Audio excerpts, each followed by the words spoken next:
Welcome to Agency for Agents, a podcast for real estate team leaders and independent brokerage owners looking to maximize profits, effectiveness, and gain freedom for their team and business. Your hosts, Christine Andreasen and Aaron Hendon, have been running one of the most successful real estate teams in the Seattle area for more than 8 years. They know building a winning team means finding ways to empower, nurture, train, and develop individual agents to discover their own power, their own agency.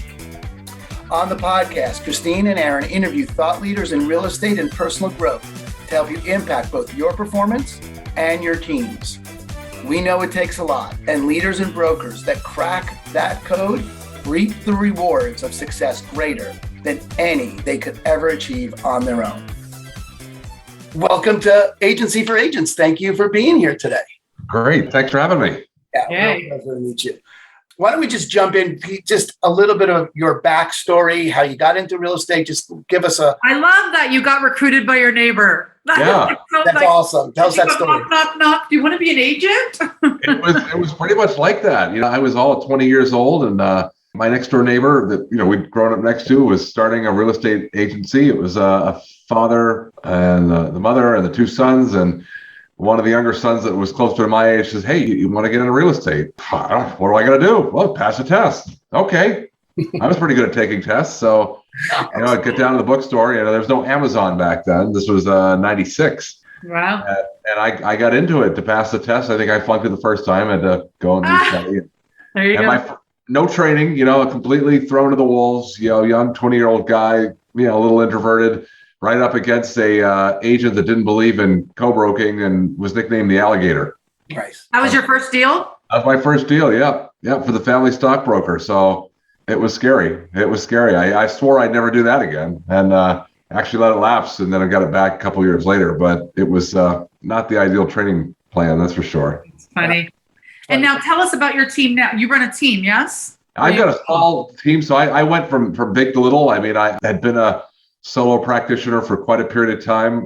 2014, I joined up with one of the big franchise companies, and because I had a lot of leads coming in. I'm kind of an internet guy, so I had a lead source. I needed to build a team around it. Wasn't effective about recruiting it on my own, so joined up with an office. Ended up partnering with one of the owners of the office, and we built a multi-state team pretty quickly through that. And I cut my teeth on team building, and I like the operational role, the team leader role, less so than the out pounding the pavement role. Mm-hmm. And I learned a lot. I learned a ton. But as many things go, that train came to an end, and I ended up leaving that company, going back to being independent.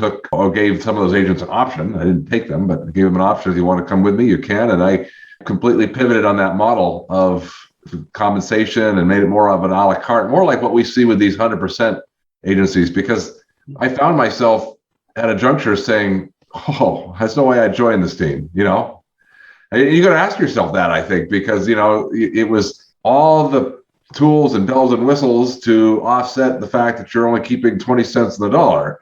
And I'd look at that and I'd say, that's not a deal I'd take, and here I am out trying to recruit people to that. So I wanted to, spin that. And that's what I ended up doing. So I, focused on only offering what you need and making it more a la carte so that agents felt like they weren't, paying in the split for things they didn't really need. So how do you do that? What do you mean? So do you run your own brokerage, an independent brokerage, and then you let people come in and pick and choose what they want to pay for? So it's kind of, three different plans, the bronze, gold, silver, and, there's a monthly fee between $100 and $300 a month. And that sort of offsets what that split might be. At the $300 a month level, you're paying that no matter what you do. And then you're paying a $300 transaction fee, and that's it, but if it's company lead, you're going to pay 30% referral. But if it's your own lead, I didn't have any part in generating that. So why should I have a hand in your, sphere of influence? And so agents pay their own expenses above that. And it's definitely had been a different model, but it's one that resonated with me after having been through that.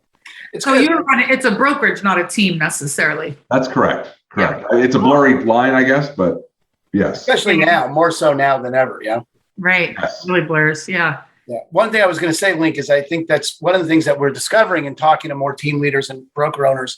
is you really do need to do what resonates with you. You know, we're just reworking our compensation model because we really are looking, is that a deal I would take? Right. And I think it's, you know, inherently, you know, look, in our business, authenticity speaks. And, you know, as they say, absolutely walks, right? Money talks, authenticity talks, and bullshit walks. And that's right. It's got to be, you got to be able to own it. And that's, so the 3 levels. So do a little deep dive for any broker owners that are looking at that kind of model. What's bronze? What's silver? What's gold? What do they get for their money? Sure. So I put this in place back in 2017, 2018. So pre-pandemic time.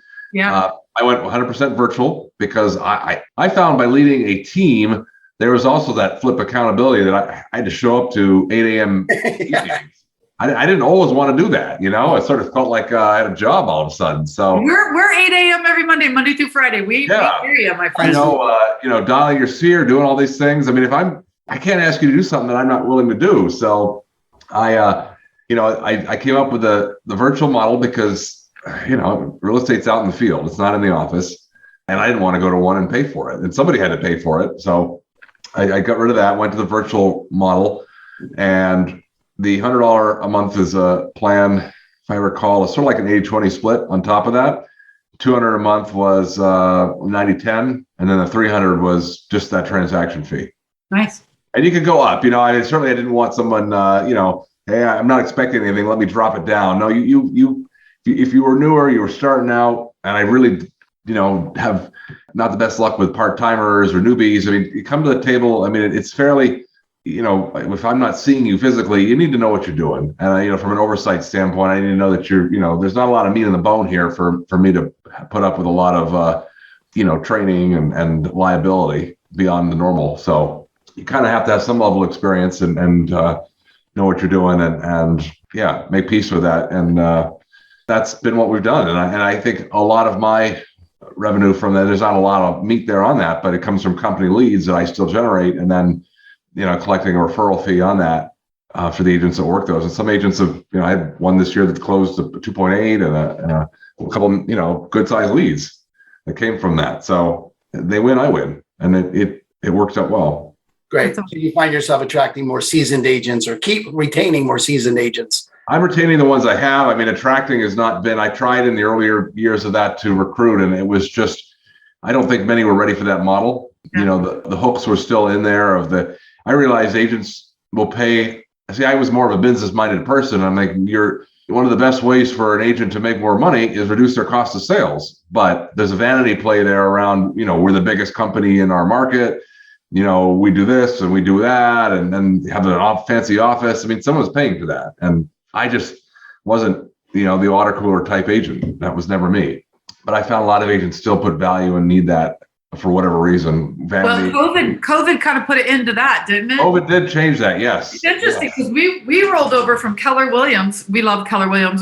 I was with Keller Williams. That's where I've been. I didn't know if we were naming names, but yes. That's fine. That was like real estate college for me. I mean, I learned. I have nothing bad to say about them. But when we rolled over to EXP, it was November of 2019. And then everybody's like, oh, it's in the ethers. It's so weird. It's in the cloud. And by March, the whole industry was in the cloud.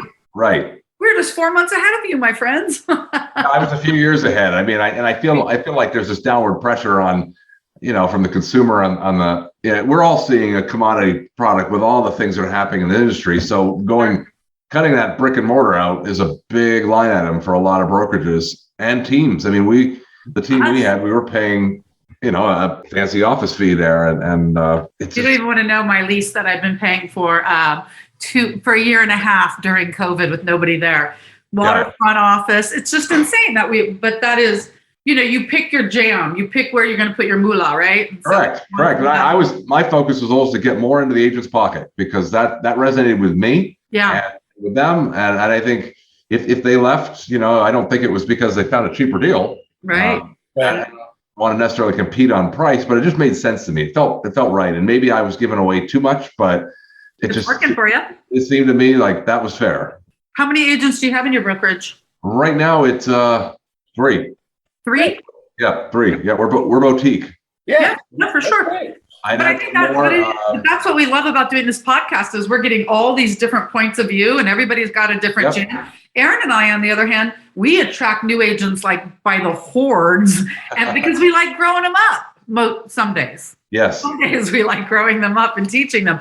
But that's kind of our jam. Like we could take a new agent and show you how to be a rock star if you're willing to do what we show you how to do. And we're now kind of shifting our model to attract more seasoned agents. We're having a lot bigger splits in their pocket, just like you're saying too. So it's kind of cool because our podcast lets us see all the variety of ways that people are doing things, you know? I've referred out some leads this year, probably more lead. I've actually personally pulled in more GCI from outbound referrals than I have my own sales.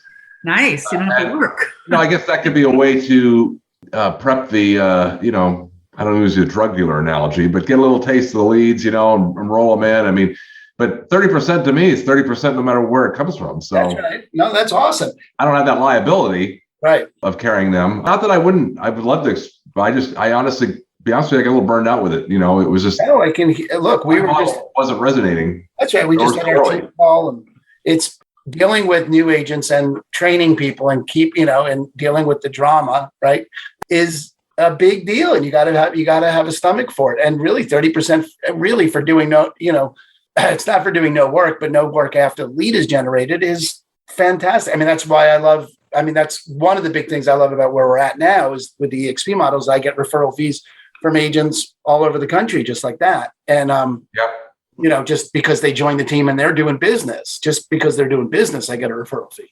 Correct. If you think about it, it's a great return on your investment. That's for sure. Well, talk to me a little bit about your internet lead gen, because this is, sort of where you cut your teeth, and that you were on virtual meetings. I want to know what platform you are in 2017 during virtual meetings. So that was probably either GoToMeeting or. Zoom had been around for a little while, but it might have been GoToMeeting or Skype. No, Skype wasn't. I never used Skype a ton. I mean, I had it, but there was another one, Join.me or something like that. Join.me. I remember Join.me. Join.me. I was on Join.me. Yep. Oh yeah. It's everybody had their poison, TeamViewer. I mean, it's like, come on, this is what I got on my computer. Just use it. Now Zoom is kind of comfortable, but being an internet guy, my lead gen was always organic SEO, not a lever that a lot of people want to pull. But I understood it, and it has a great ROI. And the IDX site I built in 2012, up until this spring when I rebuilt it, was cranking out at its peak 3,000 leads a year. Wow. Now those had to be worked, and we struggled to find my time at KW. The ISA conversation come up, hired that in house, very expensive. I don't think the ROI was there, but hard to get agents to take cold leads. And so I haven't figured that piece out yet, but I've always felt like if you had the leads, you could call the shots.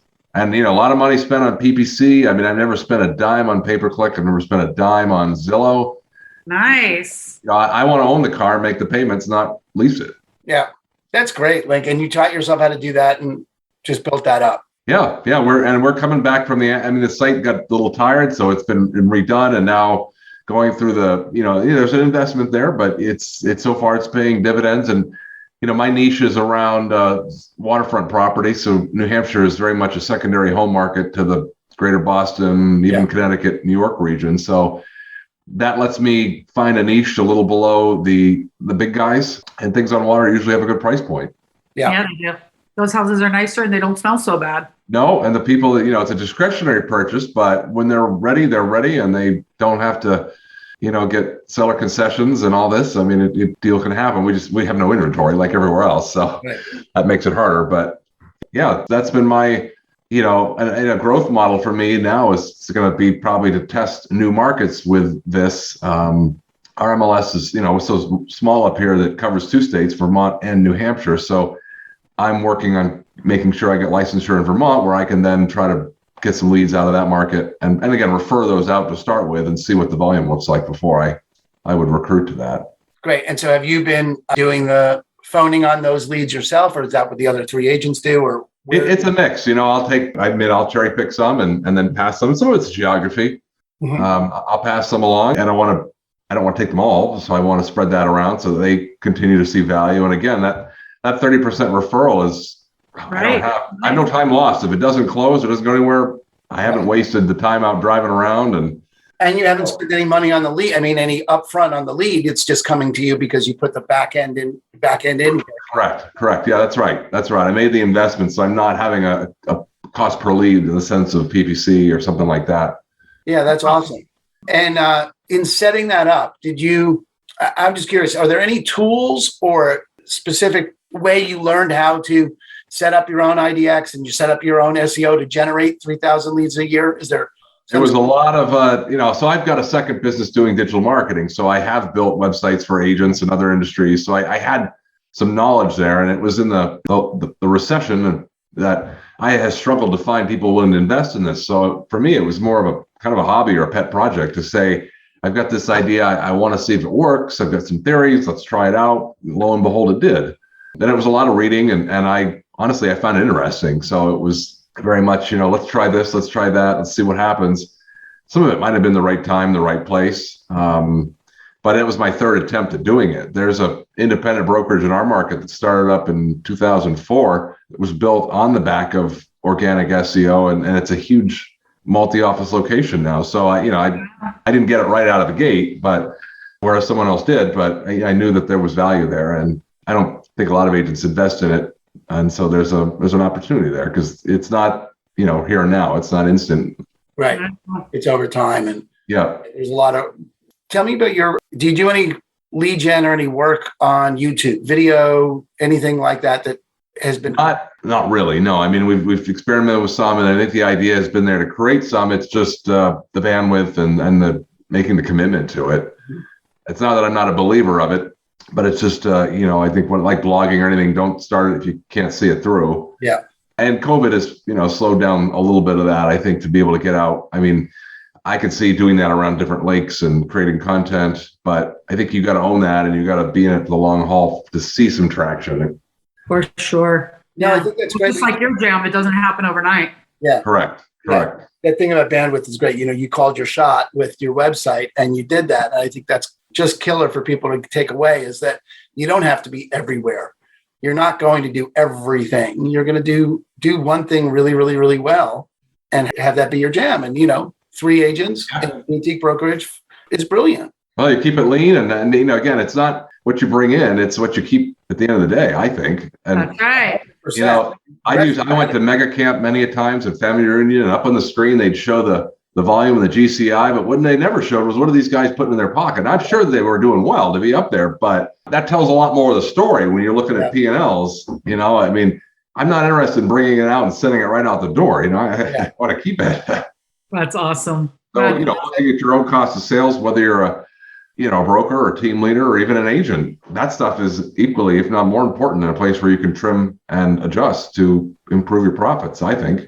I'm sure you guys have talked about that many a times. Totally. Yeah, indeed. Yeah, I forget what Pat Hyben calls it on his podcast, but he's always big on people's bragging income. Their gross commission income is really what you're bragging about versus what you put in your pocket off. Yeah, when you're spending 68% of it, you're not winning or whatever, right? 75% of it. Right. Boom. I mean, there are some rules of thumb, but I think teams have, blown that out of the water. They're all over the place.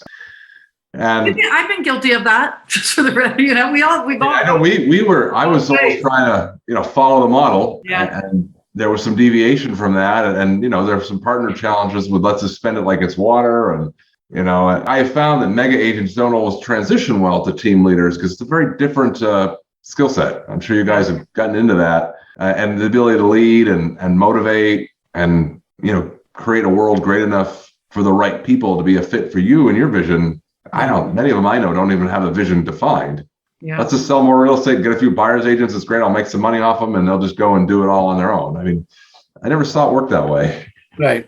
Yeah. It is a weight. It's always been a much bigger investment in time and getting them to. It is. And some of them want to go back to just selling it on their own. And that's, there's a model where that works too. But yeah, well, that's really why we started the podcast, was so that team leaders could get themselves sorted out or see something new about how they're operating and get different facets of the diamond to see where they stand. What's an authentic expression for them of this? Because there are so many ways to do this. Yep. And you really got to be honest with yourself about what resonates and what fits. And you might have to try a few hats on, right, to see how that feels. Yeah, really great.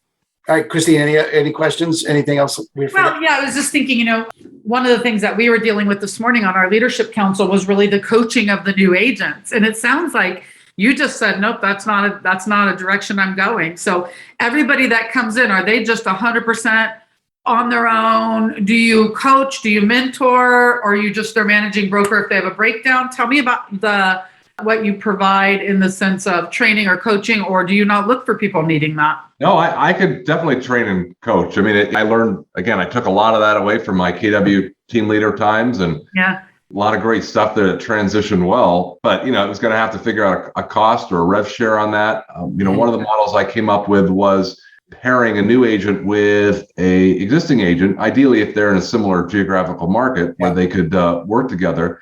And the new agent would split the first, say, 3 buyer deals, first 3 listings with that senior agent. The mentor, And that would be the incentive for them to train. And that's why it's, zero cost to the company, because, our market is fairly geographic, there's a lot of areas. So sometimes, or someone's low on volume, that may not be the best for a trainee looking to get into it. If I don't have a ton of actual deals to share, then it's going to be theory.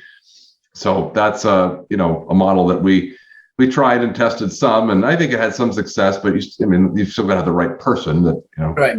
It's not the trainer's fault if they're not a fit for real estate, and sometimes there's some self-discovery that's got to come with that. But I personally would look for someone that is either able to go full-time right away or is committing to that within a 3 to 6 month window, because I don't want perennial part-timer really to do that. I mean, if you've been experienced and you were slowing it down, that's different. But if you're just getting into it, I just don't think I have the infrastructure for that. Right. Yeah, 100% agree. We don't either. Well, we have it too. We're not doing part-time.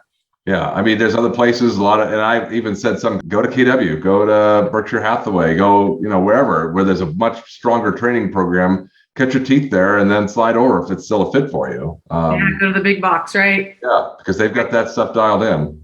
Well, plus, I don't know what your numbers are there, but here in Washington, about 1 out of 4 agents make it past their first 2 years. So yeah, I'm sure it's similar across the industry. And I think, like many places, a lot of our agents are part-timers, 1 or 2 deals a year. I mean, that's probably 80% of them. Yeah, those aren't our agents. Wide statistic. So yeah, very good.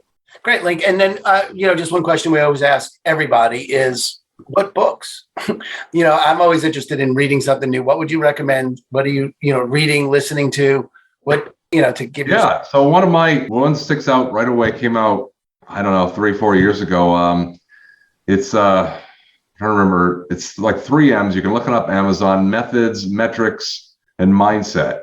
And you can get a workbook along with it. And I found that it was a really good training manual, because at least it spoke to me. It's the same stuff you see elsewhere. It just wasn't presented in a way that made sense to me. That, what do you want to make? What are your costs? How many contacts, how many people do you need to talk to? And then let's talk about how to do that. And I built out an Excel file where you could just say, hey, door knocking is not my jam. All right, well, what lever are we going to pull on? Is it expired? Well, not many of those in this market, but is it paid ads? I mean, is it Sphere? Let's find what it takes to get you where you want to be, and let's make the metrics around this.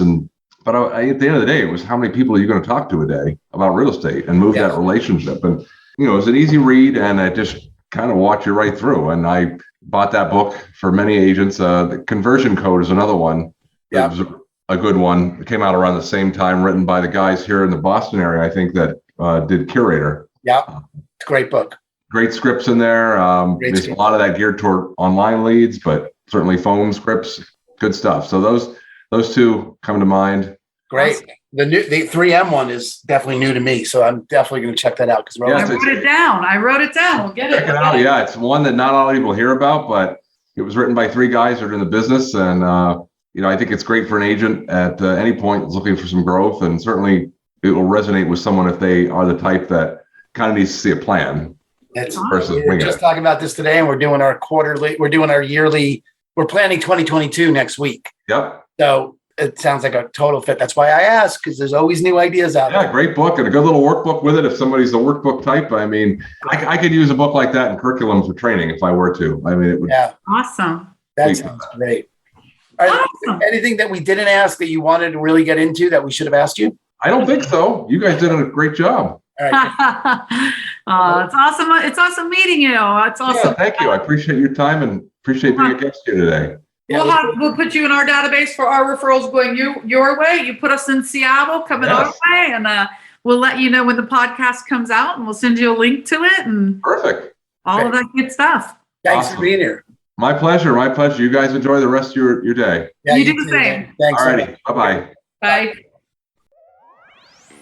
Thank you for tuning in to another episode of the Abundant Life Podcast, brought to you by Christine and Company and eXp Realty, the global online brokerage powered by top agents and cutting-edge technology.